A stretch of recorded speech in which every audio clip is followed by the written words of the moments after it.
Welcome to part 2 of our Pink Floyd marathon. Today we are covering the songs Time, Careful with That Axe, Eugene Live, and Have a Cigar. If you missed part 1, the link to part 1 is in the description. There's also a link to my full Pink Floyd reactions playlist, as well as my Patreon if you fancy your own reaction requests and polls. And if you don't know me, my name is Oha Cade. I'm the composer for the symphonic metal project Valcata. You can check out our new single Overload the Reactor in the description too. I'd love to hear your thoughts on that. Before we continue, please like and subscribe, and let's get right into Time. I believe that this song is a pretty big deal, so I'm excited to get into it. Let's go.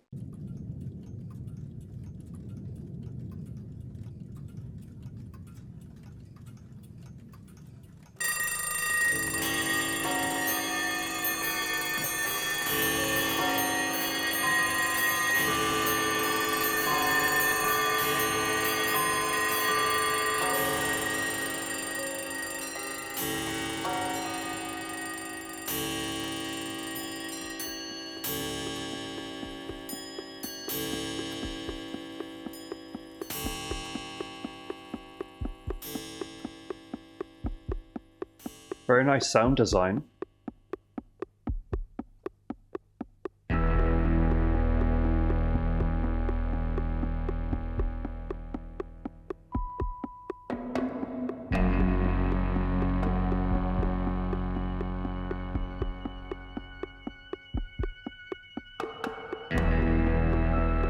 That steady popping percussive sound is interesting.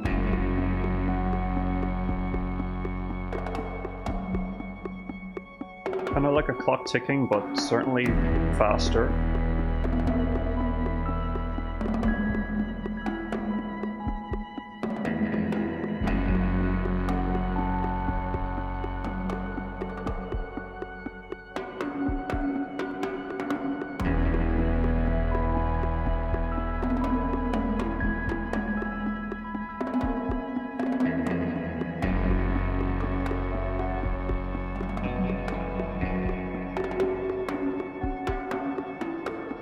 Interesting Western style guitar with also like sci-fi vibes on the keyboard.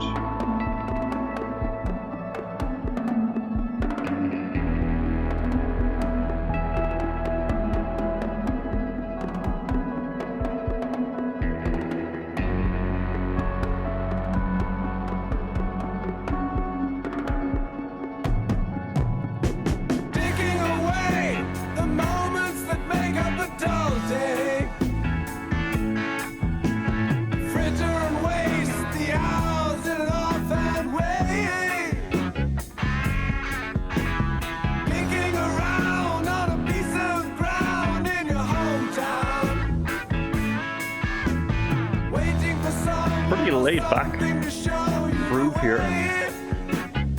Not where I thought it was going to go at all.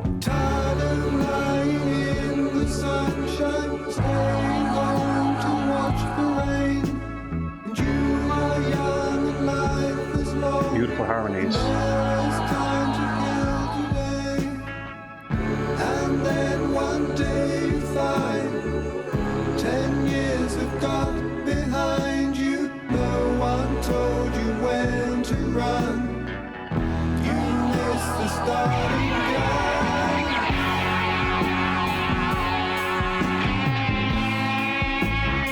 Really likes that transition into the solo.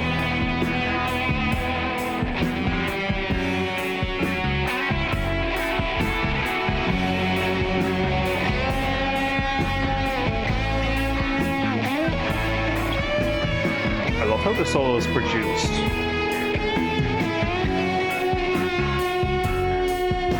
It's kind of like the mic is a little hot. A little bit of like a clipping sound, a little bit. But it makes it sound so nasty. What do you call that effect? That like buzzing effect on the guitar.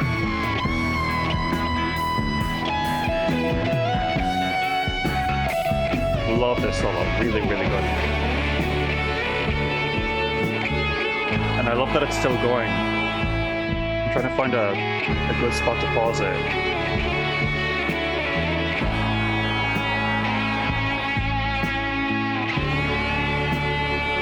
There's no good spot.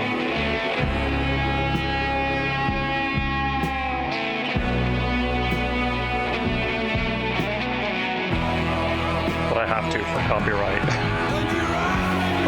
Okay, sorry. I know that we're getting to the good part, I know, but I can't play the song the whole way through for copyright reasons, so I'm gonna stop it right now and give my thoughts so far. So I'm actually glad that I let it play for a while, because the composition of this song really depends on its organic progression. It really is all about the steady build-up rather than any one part standing out. And as the song is progressing more and more, I am becoming more emotionally invested, especially with that solo. When we started off with that sort of spacey Western-style intro, I was quite intrigued.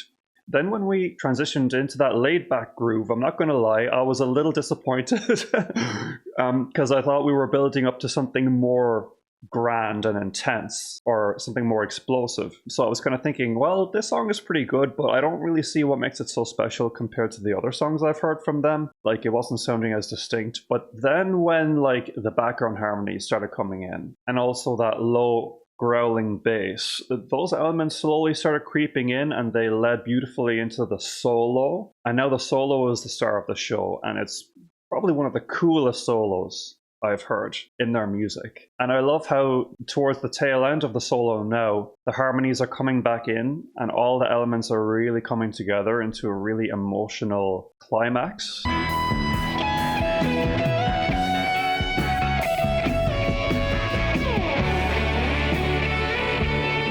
Right here, those harmonies, plus the solo.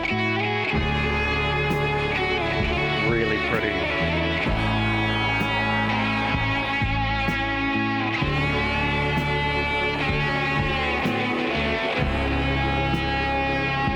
Very dark chord progression as well.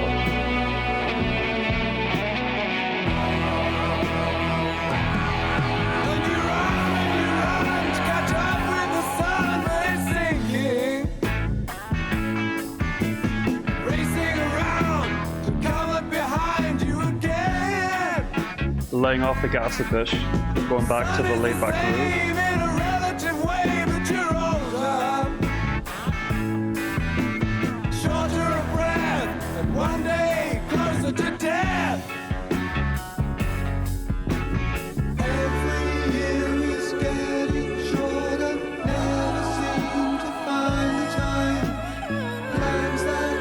I did think I was hearing the female voice there somewhere as well, yeah. Just doing some ad-libs.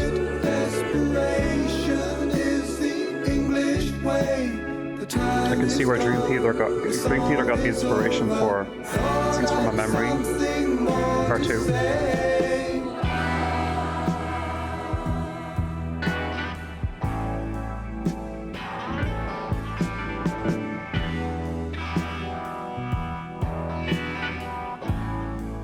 I'm actually really into how the tempo is slowing down here.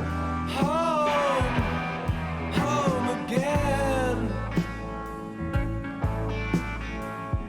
I like to be here when I can. When I come home, cold and tired, it's good to warm my bones beside the fire. Far away across the field, the tolling of the iron bell calls the faithful to their knees. You hear the softly spoken magic spell.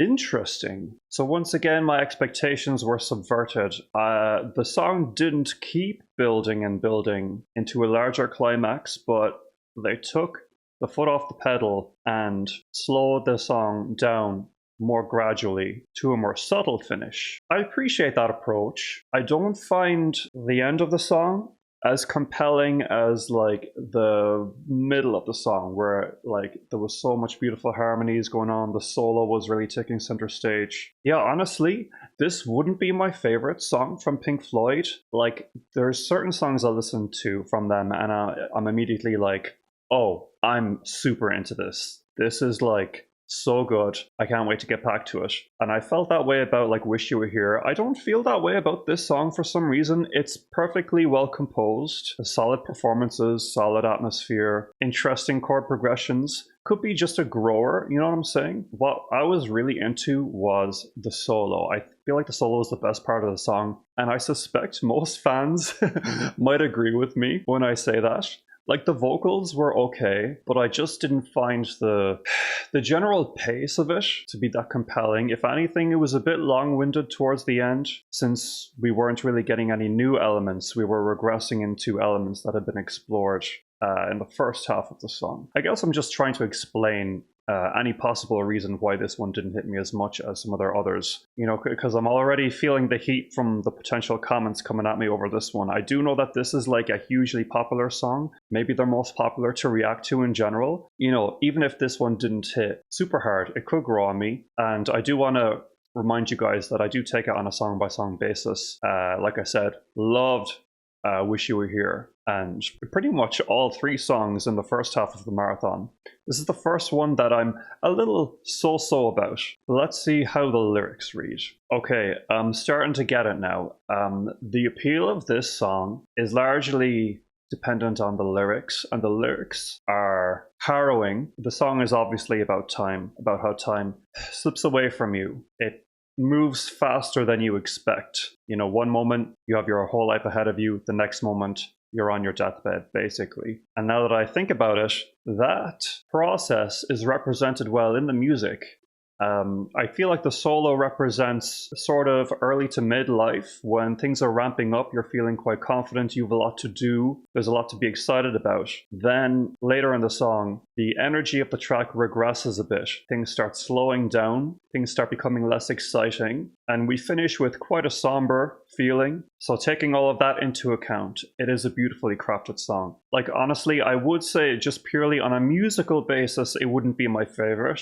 But I do acknowledge that there's a rhyme and reason for its sound and its structure, especially taking the lyrics into account. Alright, let's move on to the next song. This is a live performance of Careful With That Axe, Eugene.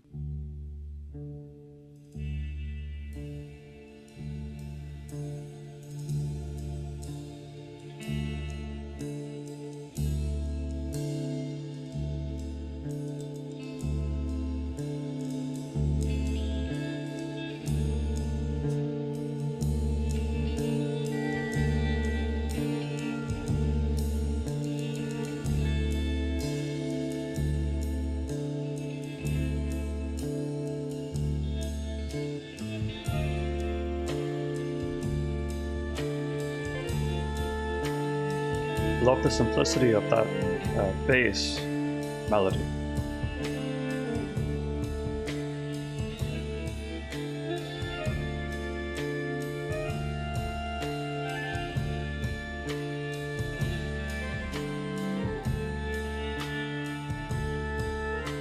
In general, I'm really into the vibe of this band. They definitely have a unique sound, unique vibe.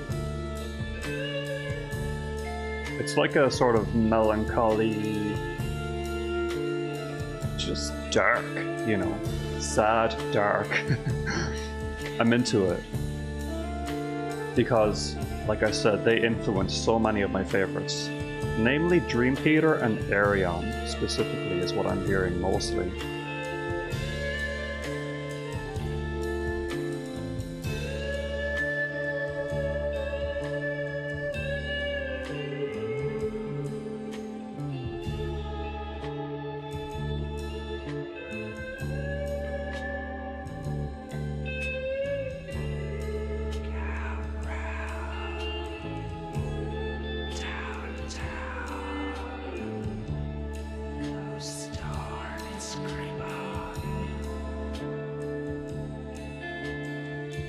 I totally am getting like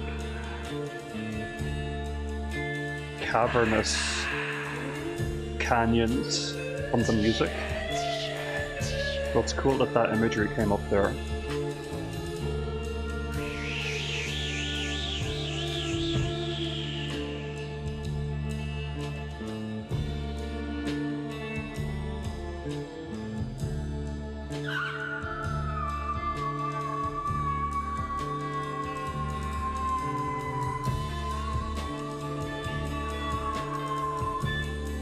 This one is super conceptual, right? Is this an instrumental? Maybe. I think it might just be about a fictional story about a murder, I'm guessing.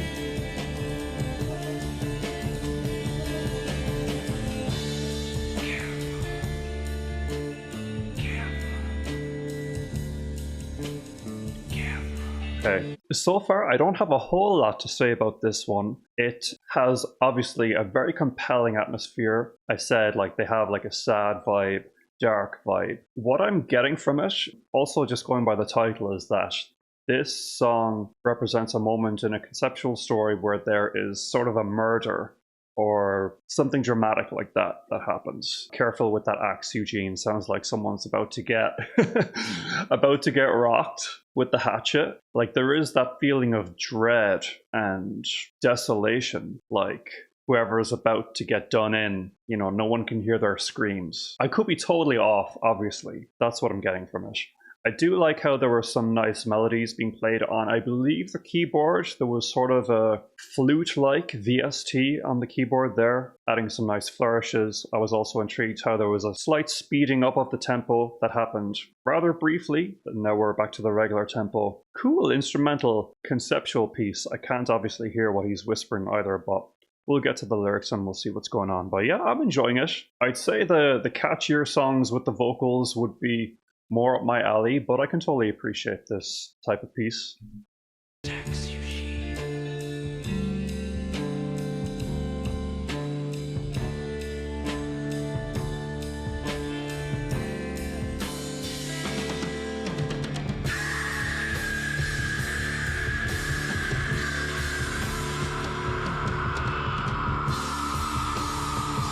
Wow. Full-on black metal scream.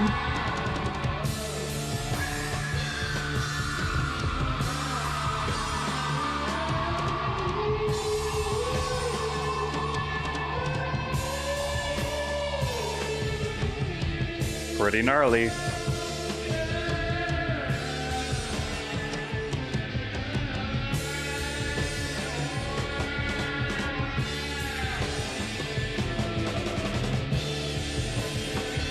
Not sure what the volcanoes are getting at.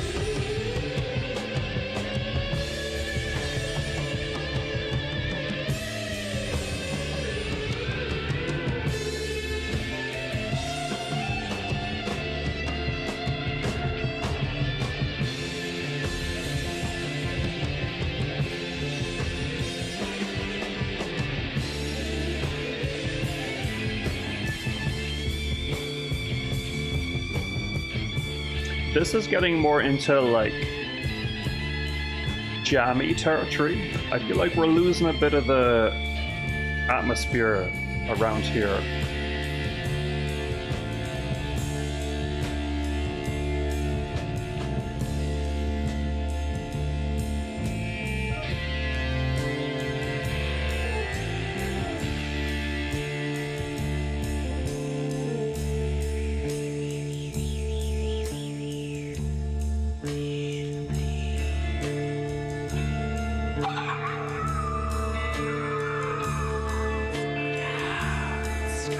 This is solid.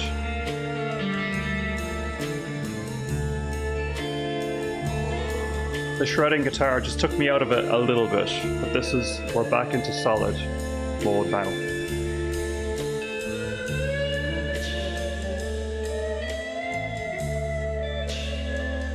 There's that flute-like sound. I assume that's on the keyboard.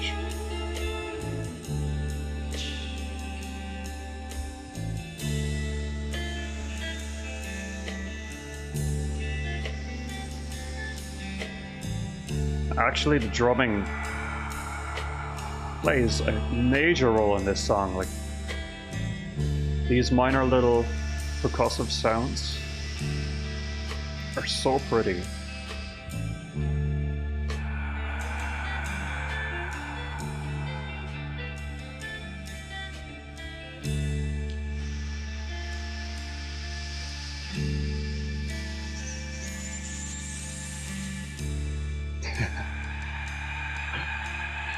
Really having fun with these vocals. Getting into character.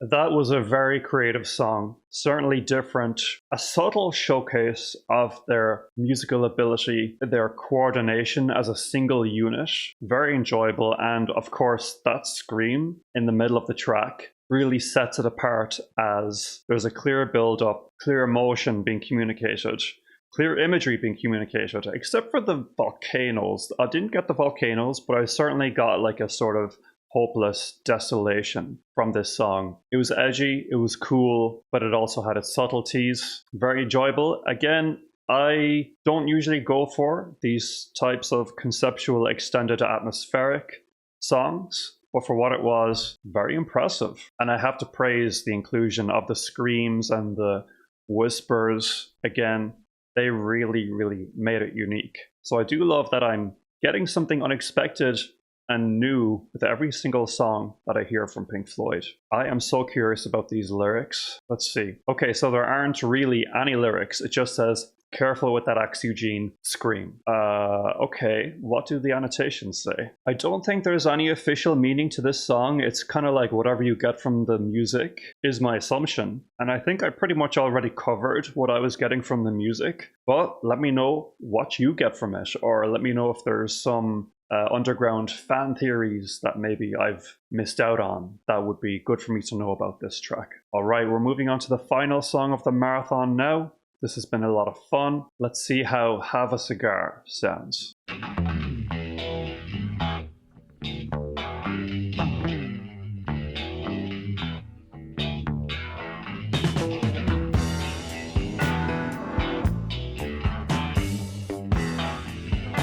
Very nice, very tasty.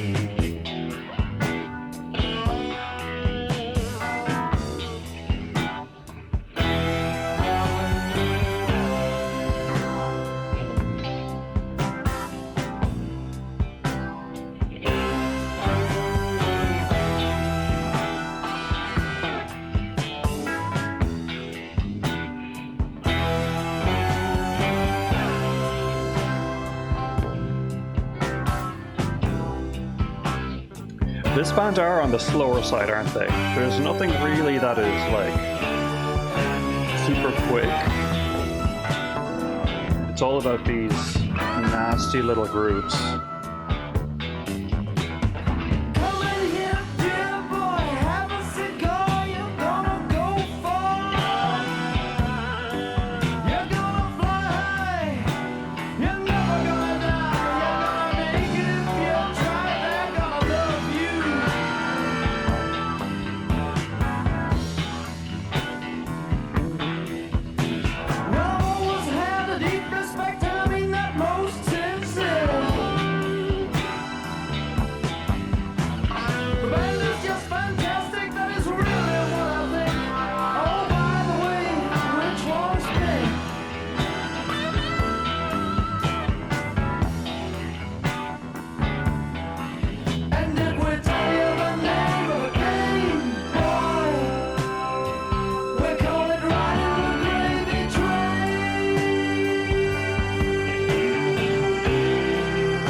There's a really subtle sort of da da da da da da da da da da da da. What is that? Is that a guitar or is it on the bass?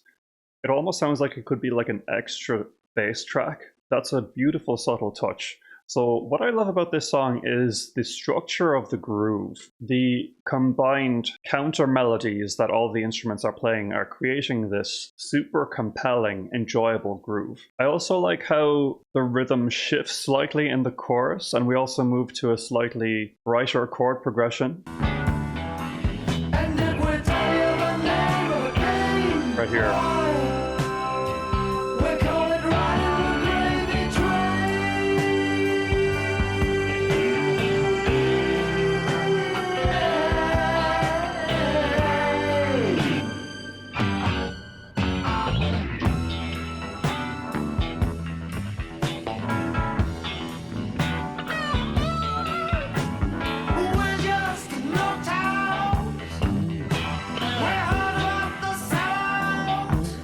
I also think that that high keyboard chord in the background is a really cool touch as well. It is giving me like sort of an urban cityscape. When I think about Have a Cigar, it's like maybe some shady goings on. I see a little bit of a handshake here, right? Shady dealings. Yeah, the visuals are coming together.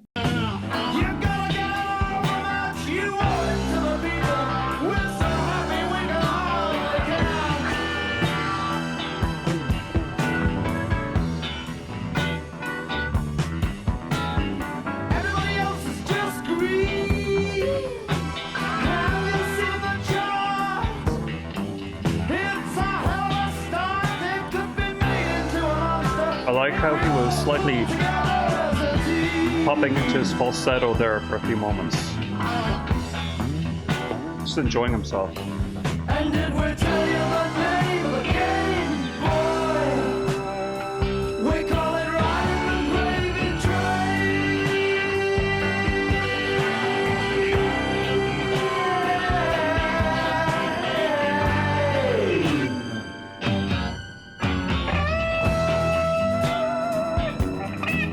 No hi-hat.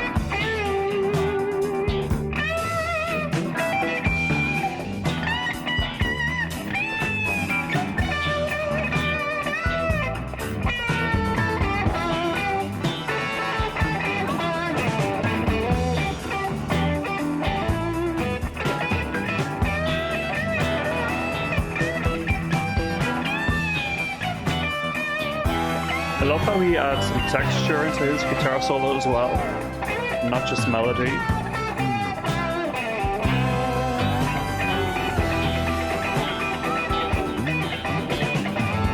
Like right there, we're getting some rhythm. Oh, this part is pretty sick. With the keyboards.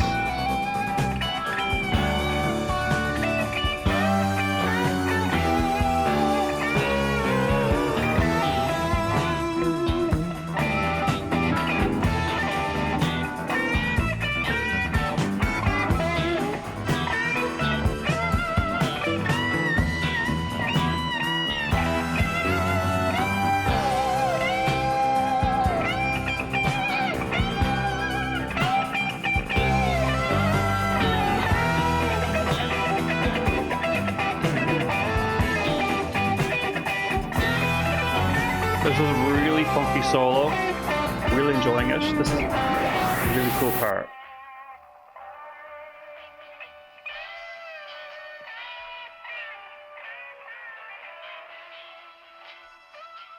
Interesting ending to that song. Probably something to do with the transition into the next track on the album. But I was just going to say, once again, the ending of this song didn't entirely satisfy me. And I've complained about this not only with Pink Floyd, but other groups who do this. They'll use the solo as an excuse to play us out. Like, they'll use the solo as the outro. And I really find that to be a little frustrating, especially when the solo is this enjoyable and good. I naturally am looking forward to how they resolve the song after the solo, but here it was left unresolved. And that could be due to some higher concept, of course. But again, purely on a musical basis, I do prefer, I guess, a more conclusive finish. But that's just my own taste. A minor complaint regarding an otherwise very enjoyable, very groovy song with some Very tasty developments, as always. Let's check out the lyrics. So I think this song is about like sleazy record executives that tried to get their fingers in the pie of the band's creativity, the band's business, how they